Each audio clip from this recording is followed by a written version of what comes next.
and it's very kindly agreed to contribute its time today, is how to create a lasting change in your life. So I think that's certainly a really interesting topic. And I'm very envious of that picture, by the way, Jim. Where is that picture taken?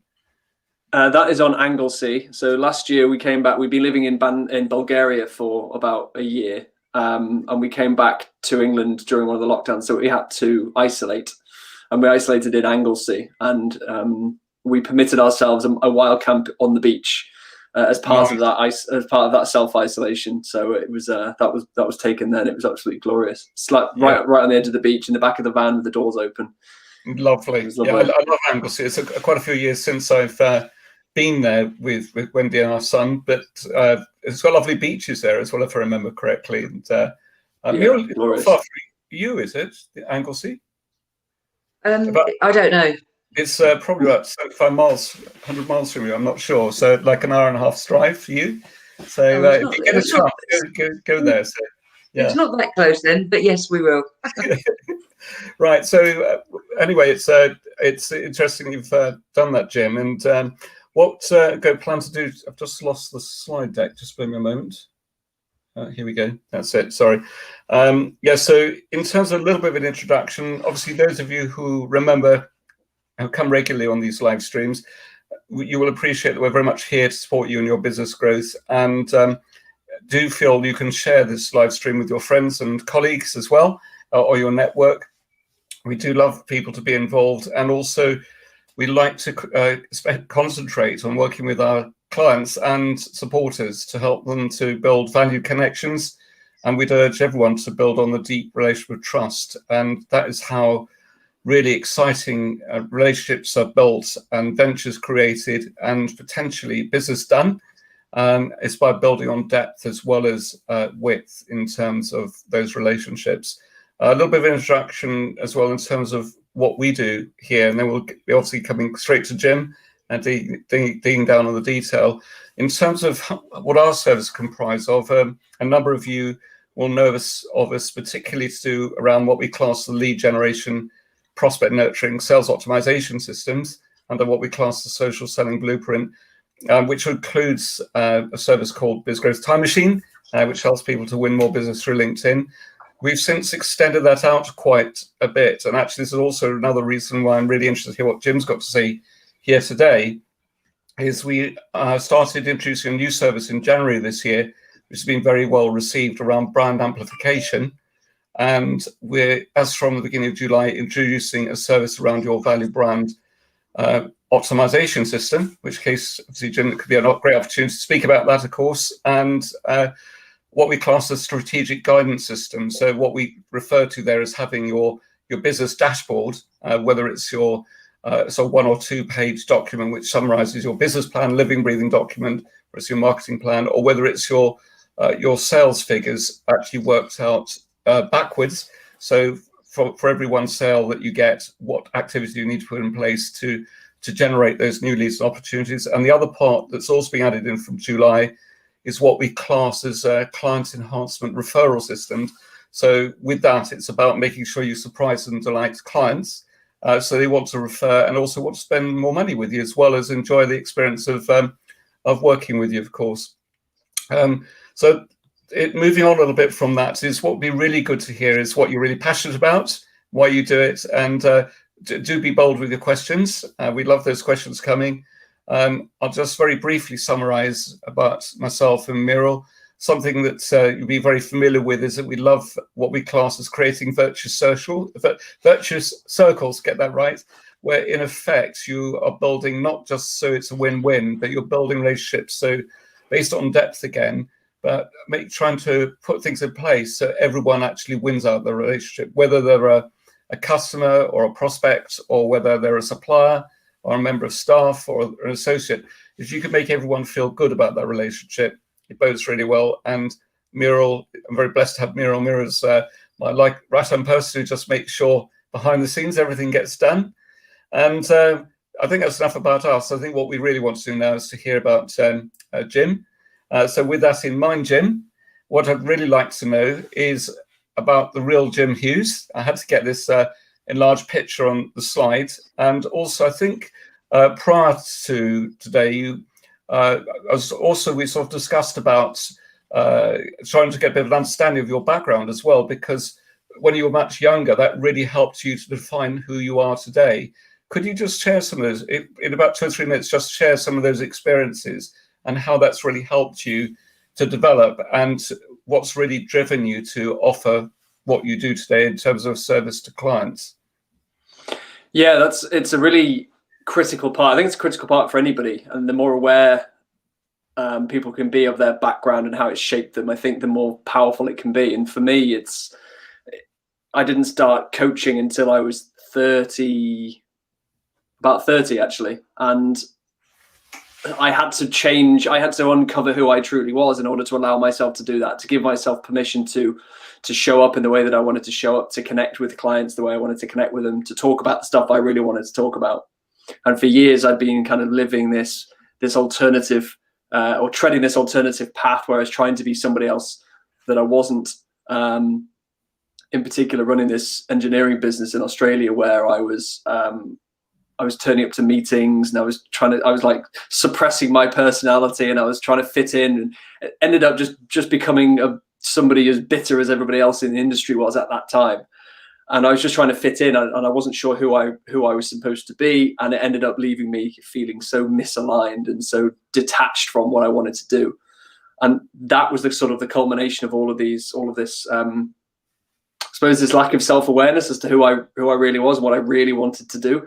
And I didn't realize how much it was costing me. It was like swimming in the sea with your head down. You don't realize if the tide's drifting you off course until you actually put your head up and go, holy shit, how the hell am I over here? Where am I meant to be, and how am I going to get back there? I don't know if that answered your question, but it's like basically self-awareness. I suppose I wanted to almost go back a little bit further than that in a sort of a sense as well, because I think a lot of who we are today actually stems right back from our childhood with our parents, and how we grew up and what challenges we faced along the way and what we learned. Again, in sort of a minute or so, what have you got any sort of insights you can share on that part as well? Yeah, I mean, put it this way: what's helped to define who you are today? If you look back, going back some time to your childhood, I think what was really powerful for me was realizing how early we start to adopt the behaviors and the energies or whatever of other people, namely our peers or our parents in our, when we're really young, and our brothers and sisters or whatever. So I was raised in a family that was fairly competitive, fairly alpha, quite a lot of aggression, quite a lot of force, quite a lot of push, like eating, breathing, everything was a competition, and you had to shout to be heard. And my way was trying to be funny. My way was trying to eventually turn to anger when I was a bit older. But some people, everyone finds their own way of trying to fit in and trying to have their needs met. And mine was that. I was like, shit, if I'm going to be heard by people in my family, I've got to be funny, or I've got to be loud, I've got to be different. And that carried on with me throughout and it's still with me today. But if I wasn't aware of what was underneath that, I would still be heading down that path, thinking that was me, because that was me from the age of 7 or 8. But that's not the case. If you go back before that, there was a different person. Right, lovely. And what would you say is the defining moment where where you suddenly sort of changed and realized that you needed to be someone perhaps who could relax a lot more in your own skin and basically do what you do today? Has there been one major trigger event which has been suddenly so momentous for you, which has helped you to make that transition or change? No, not really. I mean, it's a journey, isn't it? I had a moment last year where I got to another level of sort of depth or alignment, I suppose, and then 2 years before that, and 2 years. But the main journey started about 5 years ago when I was in Australia and I was running this business, and that's when the pain of living out of alignment, of becoming angry, of when it started to affect my relationships and my health and my happiness, and I was putting on weight or drinking loads or whatever. Eventually, that is when it was like, shit, right, this is enough now. I have to start changing. That was the beginning of the major journey, and then since then, it's just been a load of sort of iterative steps from then. Yeah, nice. I mean, it's not nice at the time, but obviously the fact that you recognized the direction that you were heading in and decided to make decisive action. You're clearly in a very different space now, and you've been able to design your whole business around what you're really passionate about as well, haven't you? So I think many people would probably be very envious of you there, Jim. But of course, the fact is you've created that destination for yourself, so and for your partner. So congratulations on that. Thank you. So they're good. Now we're going to get to the meat of the bone in this in just a second, but I think his background is very powerful, and I really wanted people to understand the real Jim Hughes, if I can put it that way. Just want to pick up quickly and just welcome Mike G from Worcester. Welcome today, and thanks very much for your kind comments, and also Tom from Cyprus, and also. It's be interesting to know. Hopefully, we're going to start getting some warmer weather over here now, so there won't be any need to go to Cyprus anymore because hopefully we're having a really good summer. But that's probably optimistic thinking. But yeah, so moving on from there a bit, Jim is got some great topics to share with us today, all around about the hidden obstacles that hold you back and you and your business back, and getting a greater understanding of why you may not be achieving your goals and how our lack of self-awareness can cost us more than we realize, and the power of living in flow for you and your team, and techniques to create lasting change in your life. So some big questions or points there. And I think what we'll do is we'll perhaps start to focus on that a little bit. So just give me a second. There we go. And yeah, so there we go. Move back a little bit as well. So I think, Jim, really what would be really good is perhaps if we could start off with that first point. In your experience, we were talking a little bit before we went on air today that how things have changed for you and generally for people out there in the last 6 to 12 months, in the sense that you would physically have had to run on some real venture-based opportunities, and people would have to spend quite a bit of time traveling to you or where you were located at the time. And obviously you've made quite a big pivot with certainly part of your business where more of it's through Zoom now, and I know you're craving to get back to the great outdoors again. But what's been some of the learning from that? If we looked at your model as it was, say, 18 months ago and where it is now, what has been some of the benefits of working with, for example, with Zoom, and how has that compared with what's happened in the past? And bear in mind, we're moving into a new world now as well, which is probably more of a hybrid world, where it's a combination of Zoom or an equivalent and real events. Can you give us some insight on that, some of the big changes you've noticed in terms of working with clients? Yeah, well, I was fortunate enough that my business, because I've been living, I was living nomadically for 4 years up until last summer. The business was designed to be remote anyway. So my team are remote. My clients were typically remote, apart from, like you said, the events that we ran. So I was very fortunate in that sense. But that doesn't mean that we've had to cancel a few physical events and start. We've run our first our proper online event recently. But I think in terms of lessons, it's just being I'm not the first person to say this. It's about being adaptable and realizing he was the most adaptable, she was the most adaptable wins. Like that is the case, and it's this need for certainty that we have.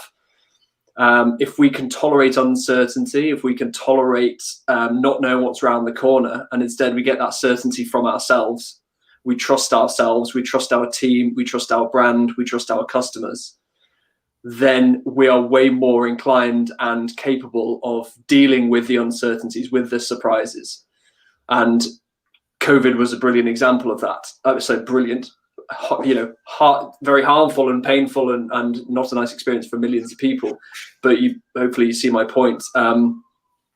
If you have that trust, you have those processes, you have that foundational stuff, a lot of the stuff that you guys help instill, then dealing with the service delivery, that ends up just being a surface level thing. And obviously there's some businesses that are really critical, like airlines, for example, but for what you do, for what I do, for lots of other businesses, if you have that foundation in place, and that certainty in yourself, the surface level, like service delivery, something like that, is actually a lot more easy to handle.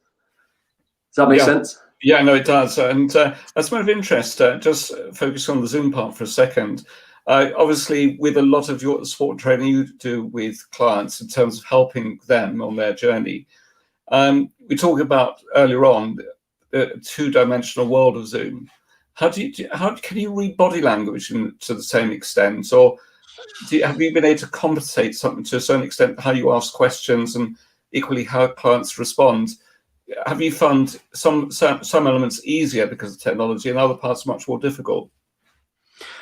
Definitely, you can. If you're on video, you can definitely still read body language on Zoom, 100%. I mention it, bring it up on calls all the time, and including this morning with a client when she started talking about connection and disconnection. She was actually leaning in or leaning away while she was saying it. And some people, when they feel uncomfortable, they're burying themselves in the hood, or those kind of things and nuances sometimes specific to coaching, but not necessarily if it's with your team.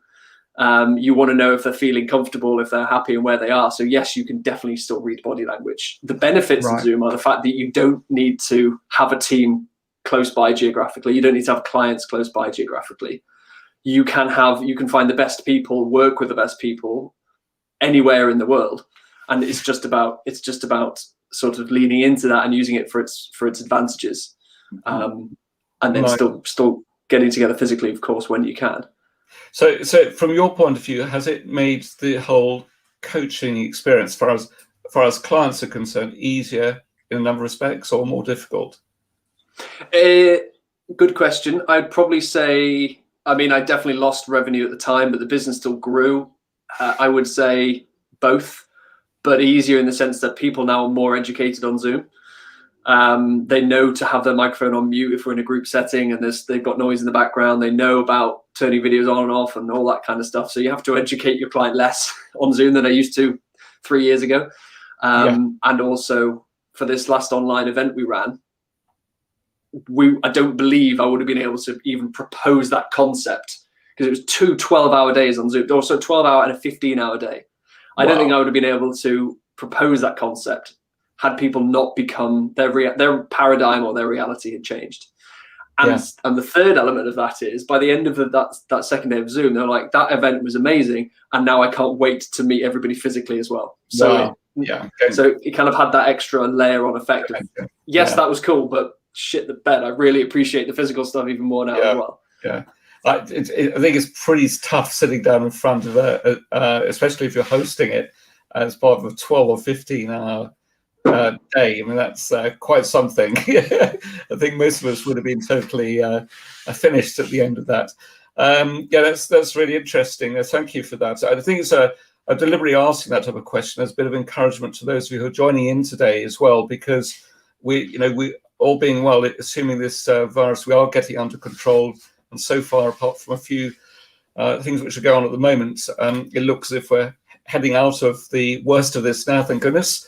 But it's also about provoking a bit of thought, because I think what we talked about last week, that a hybrid world is probably going to be the way forward, certainly making that transition.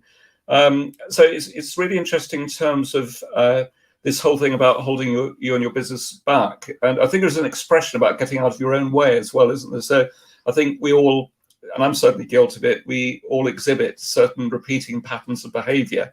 And it's about breaking out of that cycle, isn't it? And certainly I've had to try and get much smarter in identifying that and not allowing that to inhibit us in terms of where we should be heading either. So that's a very big part here of everything we're going to do. In terms of getting a greater understanding of why you may not be achieving your goals, that leads in really nicely to this next question.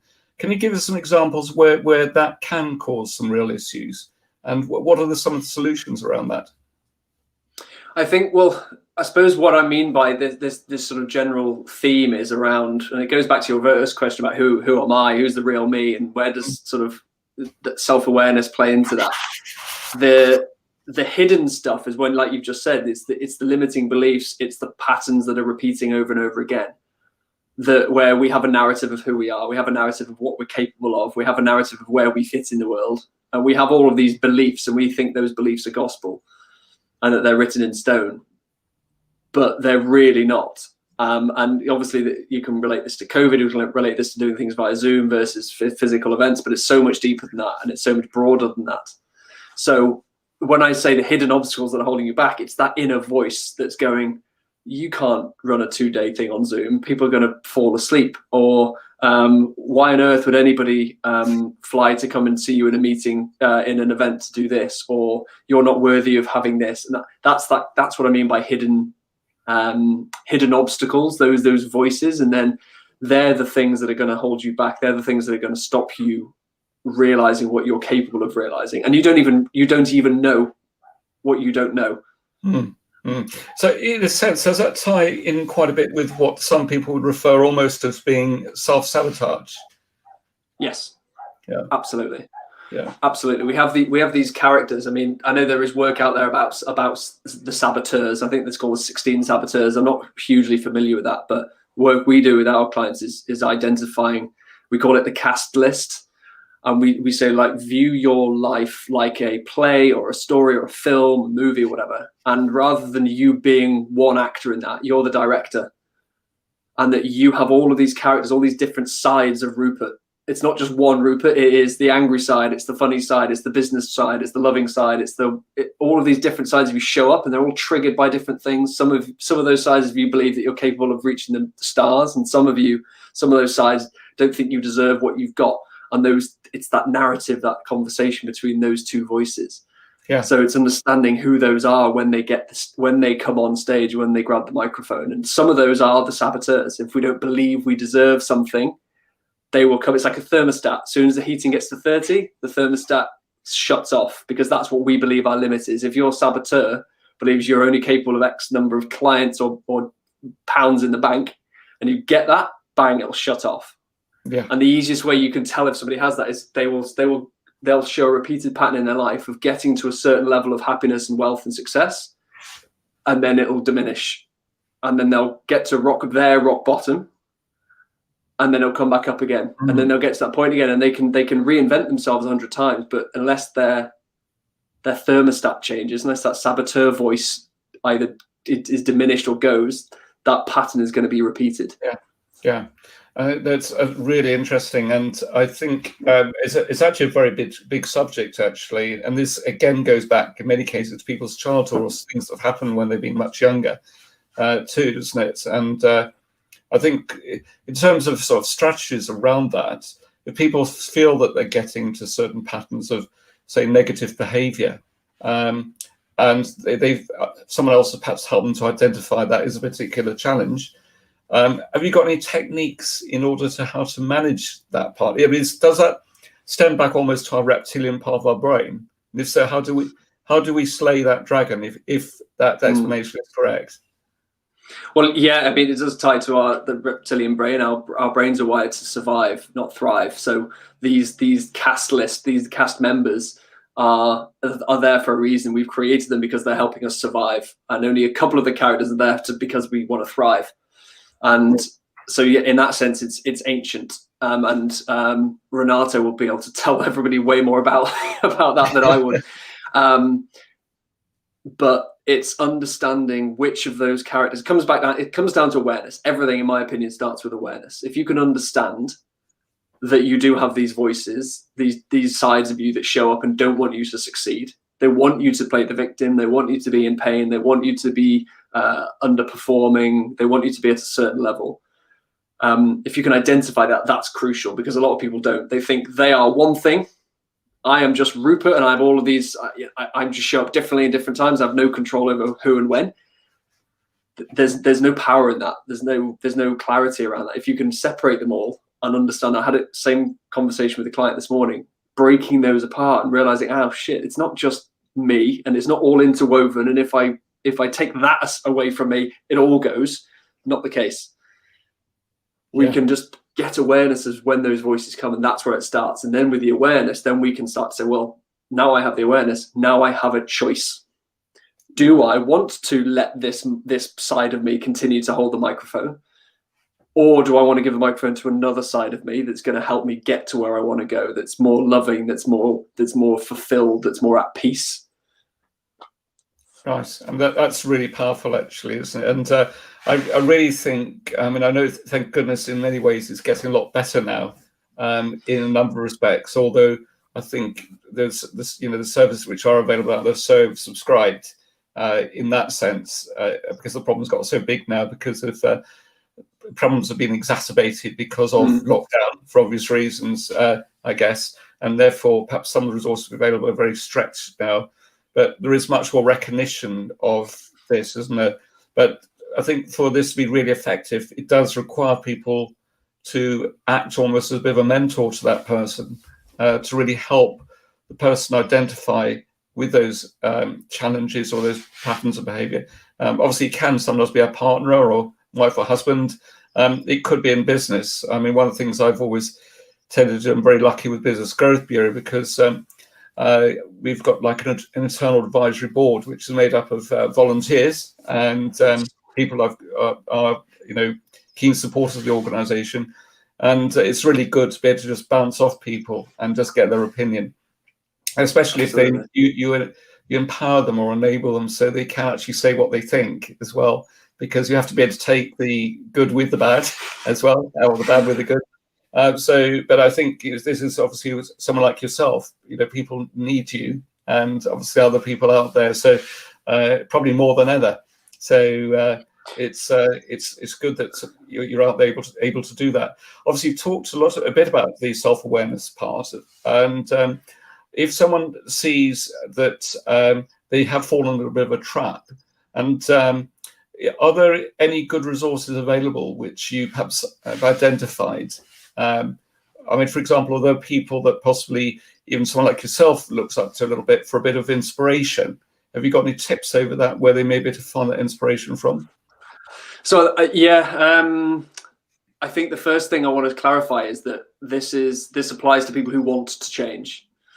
And that's just like you said in your team meetings, like that's brilliant, and you can give feedback. It's only going to be received well if that person is open to it, like you said, and they actually want to change. And of course, the method of delivery is key. So if you think as you're watching or listening to this doesn't apply to you, then there's no amount of information you can get that's going to help. You have to have the desire to want to go, right, okay, I think there's a side of me that could do with being quietened, or a side of me that could do with being amped up, or there's a challenge or an opportunity or whatever. So that's absolutely critical. In terms of a resource I think the best resource is the people who know you best. Because I don't even know of any books that are going to help you really with self-awareness. I don't remember learning a load about self-awareness from books and things. It's about wanting to change, and then also speaking to people around you, going, tell me how do I, people whose opinion you trust, how am I showing up? Like, are there times when I'm a dick? Are there times when I'm at my best self? When does that happen? What's the impact on you? And if you get feedback like that from 4 or 5, I mean, if you have 4 people who you can get solid advice from, then you're lucky. That's brilliant. Just tap into that and just create a little group maybe between you and say, hey, I'm keen to learn this. I'm keen to develop this side of my self-awareness. Are you in? Because I'm keen for this. I think that's probably the most powerful thing, because otherwise it's passive. A book is only one way, and the person writing that book doesn't know how you're responding, doesn't know anything about you. It's a blanket piece of advice. Yeah. It's something that really caught my eye, actually. It was on the lunchtime news today. I didn't hear all of it, but it was talking about Instagram and how there's an algorithm that they've added to Instagram. It was obviously added with good intent. I'm not suggesting anything other than that. But obviously the Facebook and Instagram, the technologies behind those platforms is just so advanced and so clever these days. But there was like the law of unintended consequences.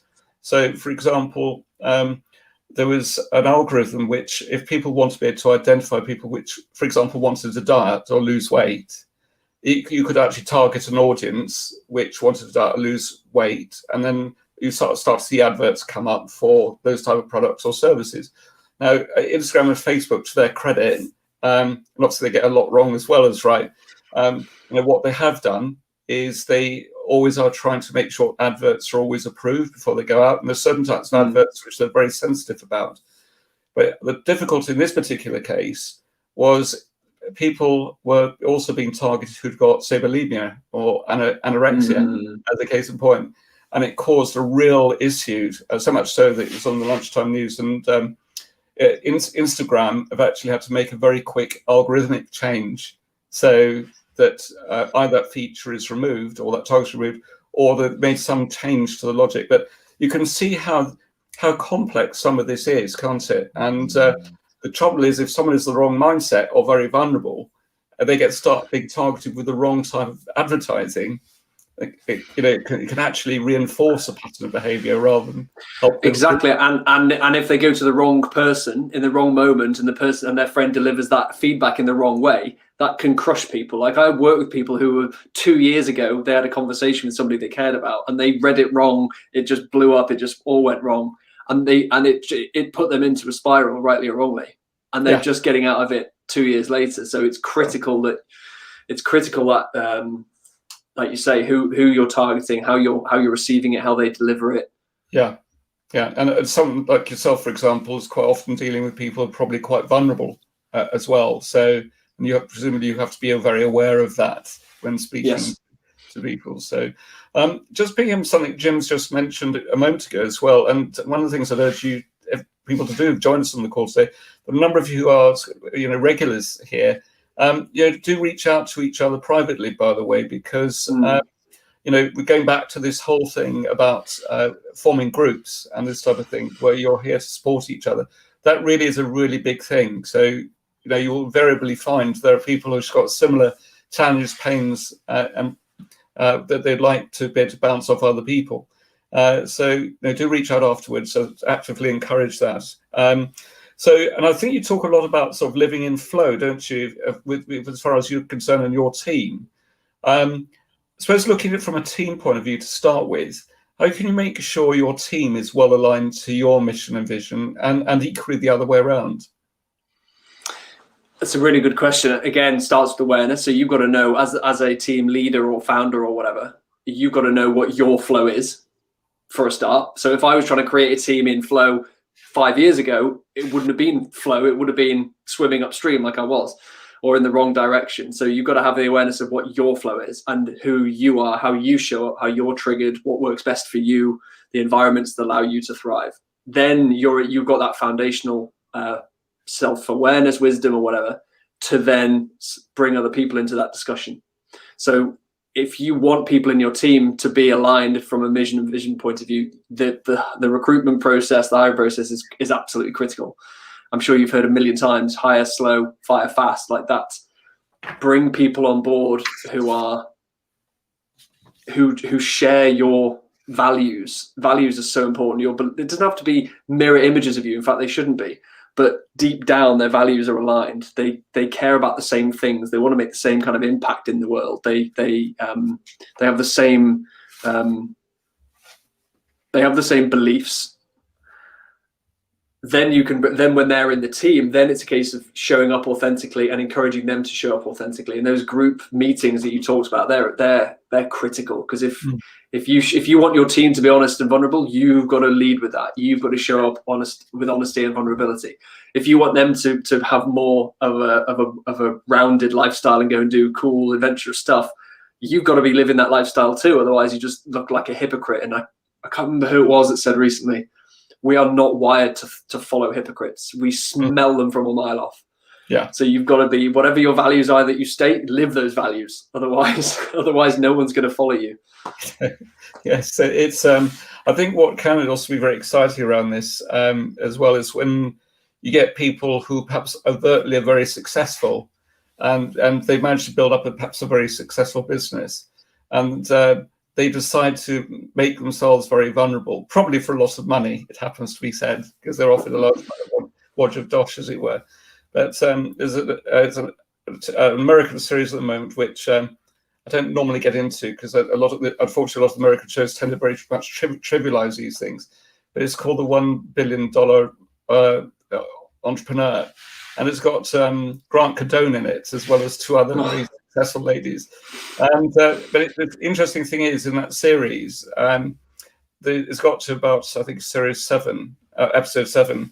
He actually is about to quit because he's not allowed to use his name. He's not allowed to use his own phone. He's starts with $100 and all this type of stuff. And the normal techniques he would be able to apply, he couldn't use anymore because people didn't know who he was. So, for example, he tried to bring a group of investors together to invest in this. I think he's got some property interests as well. Managed to get about 10 people together, and he wanted to put them all to put in about $200,000 each.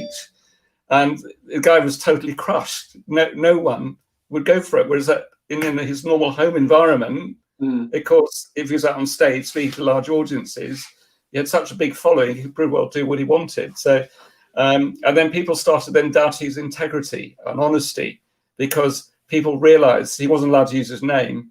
People realized that he wasn't really called this other person as well. But it sort of really sunk home, really, this whole thing about the authenticity, the credibility. Yeah. But actually seeing someone really humbled like that, which has got an ego the size of Jupiter, perhaps actually being brought down a few pegs, and I don't mean it in a nasty way, but actually it's something we all need from time to time, just to make sure we retain that humanity, isn't it? So, but that's what it comes back to what we talked about before, about that inner certainty, that inner trust in yourself. I can't remember if it was before we started recording or after, but if you have that inner certainty of who you are and trust yourself, trust your team, trust your brand, then you can be genuinely honest, and not fear the consequences. And it's that lack of trust in all of those things that stops us showing up like that. That's the challenge, and we show it with what I call engineered vulnerability, and that's an engineered vulnerability where we can say things to a point to make us appear vulnerable, but we always have an exit strategy. We can exit that conversation whenever we like, because we're in control of our emotions, which is not real authenticity or vulnerability. Yeah, that's a really good point. And Charlotte in the feed here has actually asked a really good question. I'm just going to try and bring that on the screen, just slightly rearrange the screen so we can still see you, Jim. I don't know whether you can read that, can you? Yes. Yeah. So could you possibly just read that out, and then perhaps see whether you could answer that question, if that's okay? Yeah, possibly a bleak view, but it's a similar issue with people getting drawn into cults or experiencing coercive control in a domestic setting. Things that might initially seem caring but have more negative roots. It's important we try to identify potential unintended consequences and the damage this could cause. Yeah, so what I'd say about that is a very good point. And again, comes back down to self-awareness. The reason we join, and I've talked about human needs a little bit already today, like certainty is one of our human needs. Love and connection is another human need. Significance is another human need. And if we have those in ourselves, if we are significant in ourselves, if we love ourselves, not in an arrogant way, but in a compassionate way, and if we have certainty in who we are at our core, we are less likely to be drawn into those cults, to be drawn into the ideologies. We follow those because they meet our need for certainty. They give us a framework to live by. They give us a follower who we could just idolize and follow mindlessly, sometimes for good, sometimes for bad. They make us feel significant because we're part of something greater. We wear the same uniform, we chant the same things, football stadiums, religion, loads of different tribes, organizations, cults to an extreme end, all the same thing.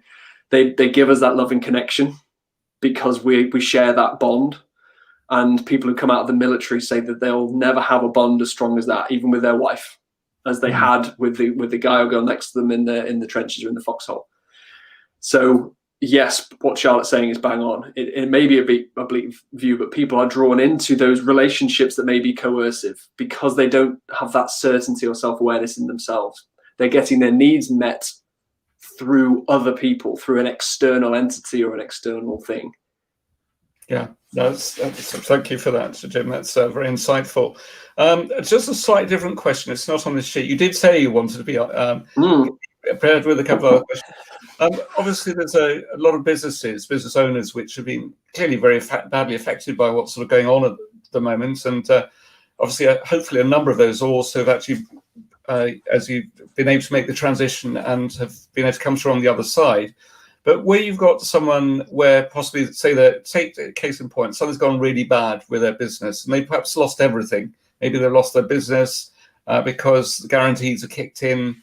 They may be about to lose their house. Because they're about to lose the house, that causes issues with their marriage, problems with the children, all the other stuff around it. Now, obviously, those circumstances are potentially completely outside the person's control. So there are events which, not necessarily through any failure of their own, things have gone wrong. And and obviously, and I can speak a little bit from experience. I had a similar experience about 15 years ago. When something goes horribly wrong like that, so you can almost be a bit like a sense of bereavement, because you've created this thing, or this organization, or these people, and you feel responsibility for everyone you look, that you buy from, your suppliers, your customers, all this stuff. How do people possibly manage what is quite a severe situation, which has been outside of their control, largely speaking, and then be able to reposition themselves so they can recharge themselves with energy and move on to the next level? Have you got any sort of strategies or techniques you can give around that? Yeah, really good question. And firstly, to caveat, whilst I've had my challenges, I've never had a complete total loss where everything's been taken away. So take this with a pinch of salt. I'm not suggesting to anybody I've been there, but I have reinvented myself a few times throughout my life. But what I would say, the first thing is, and this is a challenge that I'm sure you can associate with entrepreneurs in particular, their business becomes their identity. And without their business, a major piece of themselves goes. They associate their wealth, their clients, the connections they get from their clients, their brand, everything else is a huge piece of them. And when that's gone, that's missing. And that will lead to pain. That will lead to that sense of loss and that sense of bereavement. As difficult as it may be, it's about detaching from that and going, right, I am still the same person. Nobody's taken away my knowledge. Nobody's taken away my wisdom. Nobody's taken away my love. Nobody's taken away my wealth of information, my perspectives, my experience, my desires, my inspirations. That all is still part of me. Yeah, that's really powerful. And so that's really powerful, actually. Have you got any tips on how people can make that little bit of a journey themselves? And if perhaps they are wrestling with what their reptilian part of their brain is saying to them, are there any tips you can specifically give around that as well? Good question. I would start by, again, awareness. Identify, if they can, whether that is a challenge of theirs. Are they linking their identity intrinsically with themselves, with their identity? With their business, with their identity, and try and unweave that. And then if you can separate them, my business is this, I am this, and what do you have that can never be taken away? And a brilliant book for this is Man's Search for Meaning. I can't remember his name, the guy who lived through the concentration camp and survived. And he realized that it's one of the best-selling books of all time. It's fantastic. And he realized that the only thing that the Nazis couldn't take away from him is his choice in how to respond. So he framed the entire experience of that concentration camp like, okay, my narrative's changed, my position in the world has changed. I am now a caregiver to other people. That is my role. And that's how he showed up. And the people who perished invariably were the people who had lost that hope, lost that belief in themselves, and they surrendered themselves emotionally to that. So that's an extreme example, but the same applies if you're going through that process or you want to avoid going through that process. Just start to separate themselves, separate the two, my business and myself as an identity, and then think, what's the worst that can happen? Yeah. And COVID, again, I know it may sound insensitive, but I mean this in the nicest way. COVID has, as painful as it has been, and lots of people have lost their lives, which is tragic, it has exposed cracks that were already there. There's a lot of people who have been running businesses that were never theirs. It's not their true path. It's the path they felt they should have been on. They were living out of fear. They were maybe in the misalignment. And COVID or an external thing comes along, shakes all that up. And it's our point, right, am I going to listen to this? Is this an opportunity for me to start from scratch? So the sort of practical side to that is ask the question, what is great about this? I've just lost everything. What is great about this? And you may find answers like, wow, I get an opportunity to wipe the slate clean. I kind of wanted to get rid of that business anyway, but I didn't want to look like a quitter. But now it's been taken from me. Brilliant. I don't have to make that tough choice anymore. There's so many ways we can frame it in the positive. And when we do that, that's when we get the empowerment back. And when the empowerment comes back, where we can get the confidence, the momentum, and we can move from there. Right. Thank you very much. That's very profound. Thank you, Jim. So I can see, just picking up quickly in the conversation, Tom, you've made a point here about Jim being ex-forces myself. I echo your statement regarding the brotherhood. I often say had the finest training money could buy, but you got paid to do it. Interesting point, Tom. Super sick. Sorry, had a sip of water. Wasn't doing the job. Yeah, and Karen, welcome, by the way. So thanks for joining in. What techniques would you suggest that people could adapt for lasting change? I'm trying to get that question up front as my voice. So I did, yeah. So for anybody who wants to, who's at a point where they think they want to change, or they're not sure they may want to, or they've tried to change before and nothing's stuck, you know, the old story of the gyms being fullest in January, that whole New Year's resolution type thing, that doesn't work for a reason, because fundamentally, emotionally, they haven't changed. They thought they wanted to change, and they've just surface level, they've joined a gym and that's it.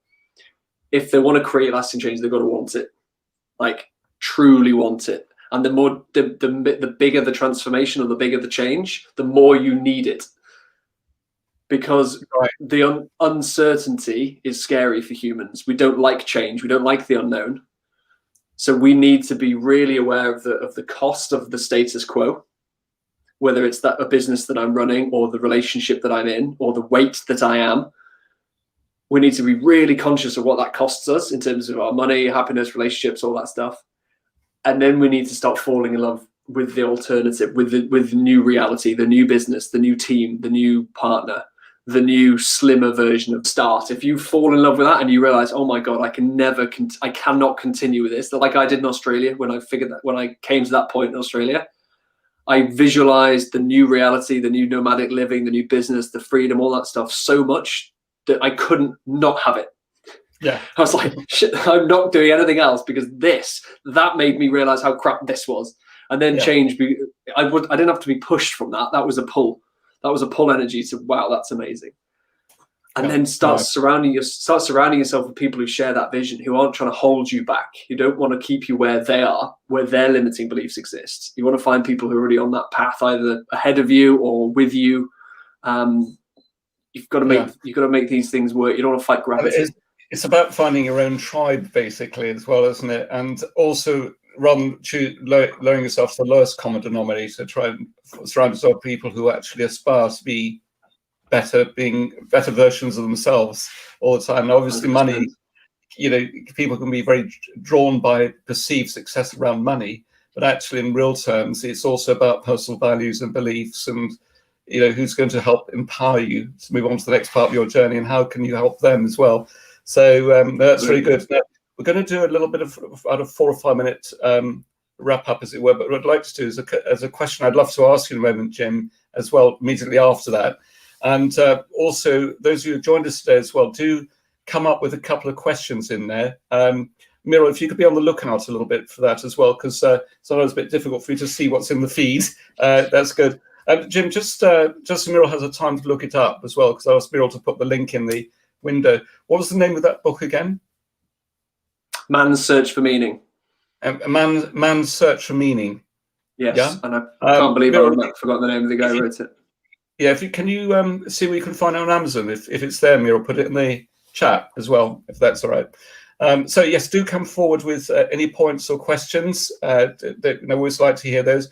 I'm going to just bring up a few slides from it, and we'll come back to those questions at the end, if that's okay with everyone. So, right, here we go. So this is what obviously we've been discussing over the last 40 minutes or so. And in terms of what is coming up next week, a bit of a change of theme next week. In fact, really interested to hear what Jonathan's going to be talking about. He's going to be talking about cryptocurrencies, blockchain, Bitcoin, and the low risk trading. Now, obviously, by definition, this type of trading tends to be very high risk, but there are some alternative ways of doing these things, but still getting a very good return, apparently. Obviously, I always have to caveat this with the usual cautions that you would expect with any financial related products. But Jonathan is an expert very much in his own right, and he's going to be explaining about what is blockchain and who invented it and why, and what do you need to know about cryptocurrencies, why you should think about cryptocurrencies, and what are the risks, and what is government doing about new industry and how they're doing, what are they doing, how they're trying to do the right thing, and are there any issues or uses around blockchain that we should all know about. And actually, another thing around all of that, of course, is how it's going to evolve, because the whole issue around money is a very big one. At the moment we've got relatively stable currencies around, the US dollar, perhaps the euro, and sterling. But then if you look at other things, for example, what's going on in Italy is a case in point, or Greece, and their amount of national debt, and whether there's a potential there for financial disruption being caused because of the inherent problems that have been inherited, not just to COVID, but before then. Cryptocurrencies tend to be regarded more as a high-risk venture now. Could they actually become a lower-risk way of doing things as well in the future? So it's a bit of an interesting topic, that one. So I'm really interested to hear what Jonathan's got to say. Moving on from that, a quick reminder about our next mini-conference, which is on the 4th of May. Now, we may change the timing slightly, actually, because what we're going to do is probably make that a 2-hour event rather than a 3.5-hour event, to make it much easier for people to join in. And we actually managed to, it was very well received last time around, but we actually managed to cover virtually everything in about 2.5 hours, and that was allowing for plenty of time for questions as well. So it should be a great session. We'll be learning lots of new things there. And the way you access that is from the homepage of the website. And if you want to also join us for these live streams or book the event next week with Jonathan, do just choose the live stream option. You've got the option to book a single session by just hitting the continue button, or if you hit the recurring option instead, then you can book in multiple weeks. So it saves you having to re-register each week. And if you want to get a little bit of a thermometer in terms of how well your business is doing and what you can do to move it on to another level, if you choose the businessgrowthbureau.tv /diagnostic link, that will take you to a questionnaire which takes 4.5 to 6 minutes to complete, and you get a really nice personalized 8-page report at the end of it. So if you've not done that, highly recommend that. And that's completely free, and happy to have a conversation afterwards. Also, as a bit of a fun thing, actually, really interested to see how people engage with this. So far, so good. We've only been doing this since Saturday, but we've started introducing daily marketing snippets each day via our page. The maximum runtime of those is 2 to 3 minutes, so very, very short, punchy, and they're released at 7:45 each day, 7 days a week. So really interested, if you want to go onto Facebook, you can set yourself a reminder for those, and give us some feedback if you're enjoying them. We've got already 16 days worth of content worked out, if people enjoy it, we'll keep on doing these more or less on a continual basis, and we'll no doubt invite other people to contribute as well. So, and you just can get to that. You can go either straight to via Facebook, or if you go to businessgrowthbureau.tv /Facebook, it will take you straight to our page there, and you're very welcome to tap in. Jim's details, by the way, and obviously Jim, we're going to come back to those questions in just a moment. But I think we would all agree that Jim's shared a massive amount of value today, for which we're very grateful. You can reach Jim on the URL untamedentrepreneurs.com, and Jim's mobiles, as you can see on the screen, and also his email address there is present as well. So do reach out to Jim, a really good guy, massive respect for him, and I know we certainly today, I've certainly enjoyed it, and I thought your last session previously, Jim, was really, really good. So let's come back to you again then. So well, first of all, let's have a look. Muriel, oh, you found the link. So Muriel, you've dropped in the link. Let me just change the screen so you're not squashed in, Muriel. There we go. I look thinner like that. I preferred it. It was quite cozy that way. Yeah. Okay, so question for Jim from Renato. If you had life over again, any easier way to have reached the destination earlier? Oh, wow. That's a big one, Renato. Yeah, thank you for that, Renato. That is a question. That's a question that I really struggle to answer, for the simple reason that everything that's gone, and it sounds so philosophical and punchy, but I wouldn't be the person I am if I hadn't had the experiences that I've been through. So everything that I've been through has shaped the person I am today. And like I said, I know that sounds so cliche, but when I was in the process of figuring out who I was, what I wanted to do, my lifestyle, and I was kind of designing it, for want of a better term. I tapped into all of those experiences, all of those data points, to mine for the goal, to see when I was most in flow, when I was happiest, when I was doing most successful, and then taking the best bits and creating what I've got now. So I needed the good and the bad to give me the building blocks to create this thing as it is. That said, I don't necessarily advocate purposefully being blind from now on. I'm not going to continue to lack self-awareness just so I can have failures, just so that I can learn from them. What I would say is, if you want to avoid repeating things, just go into it with your eyes open and look for the signs of when your instincts, or people who really know you, look for when they're trying to tap you on the shoulder and say, are you sure this is the right thing to do? Are you sure this is the right business for you to start? Is this sure the right relationship to start? And I could look back through relationships, I could look back through business decisions or work decisions where all of the signs were pointing to this being a really crap decision I was about to make. But I was either stubborn or pig-headed, or I was unaware or ignorant, and I just went for it anyway. And then after the fact, I was like, oh yeah, that was a bad decision, but I learned from it. So now I'm just way more conscious of that instinct, that true voice that we talked about earlier. When that true voice is singing, like, okay, Jim, you want to go and do this. Oh, right. Okay. Hang on. Before you do that, is that a fear-based decision? Do you really want to do that? Or are you doing that because you think you should?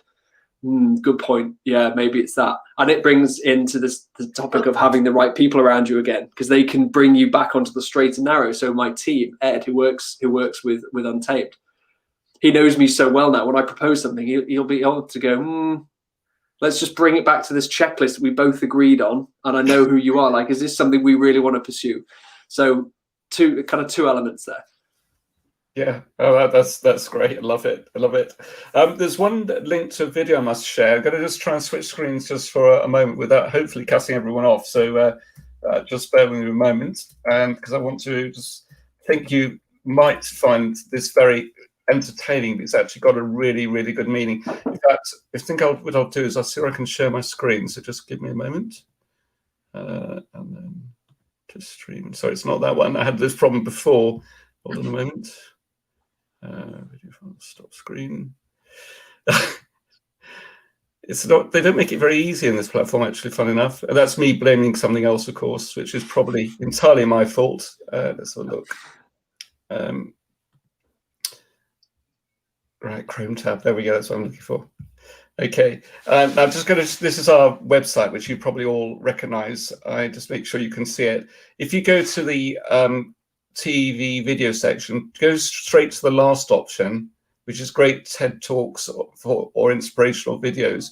There's a really good video on here. It's the usual Simon Sinek one, which you'd expect, which is the importance of understanding your why. There's another one here, which is actually really, really entertaining, but it's actually quite profound in its meaning. And it's by this gentleman here. And he basically set out to reach what he learned from 100 days of rejection. And what he decided to do was to go into all these different places with a body cam on as well. And he would set himself an impossible goal each day and then go out and record it. And it started off by him going into a building, approaching a security guard and saying, "Can I borrow $100?" Knowing full well the guy would tell him to sort of clear off, basically. And anyway, he started doing this. And I got to about day 4 or day 5. I think it was about day 5. And he thought, I think I'll go into like the equivalent of a Dunkin' Donuts and ask them to make the donuts into the shape of the Olympic rings, with the 5 rings intertwined with each other.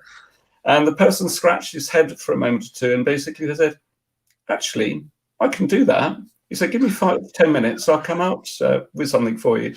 And what he found was, by asking for something different each day, and not fearing the whole elements around rejection, that suddenly everything started to become possible.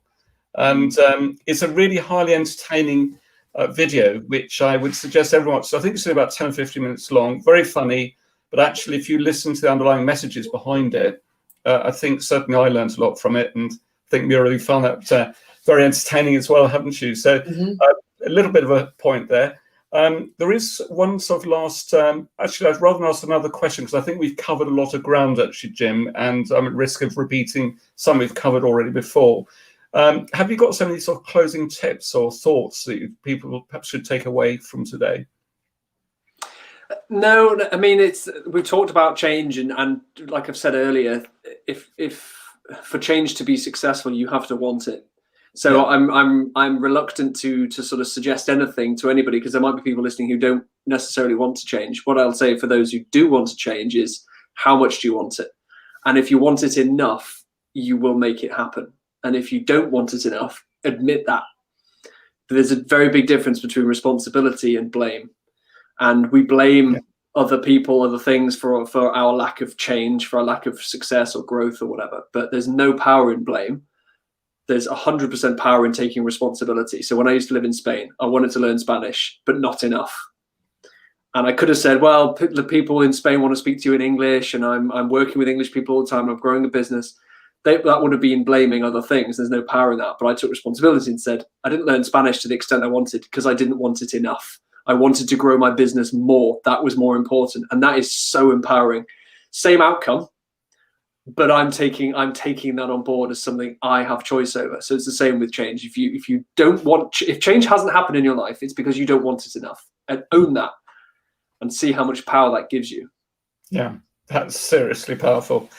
James, thank you ever so much for that. I think we'd all want to just put our hands out and just say thank you very much. Massive amounts of value, as you always do.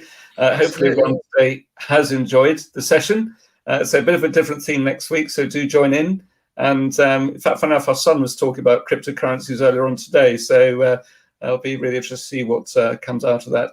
And Renato sneaked something right at the last minute there. And I think that's a very profound statement as well, Renato. Yeah. So thank you very much for that. Good. Well, have a great week, rest of you, Jim. I'll stay on for a second or two, and thank you very much. See you next week. Thank you for having me. Yeah, take care. Bye. Bye.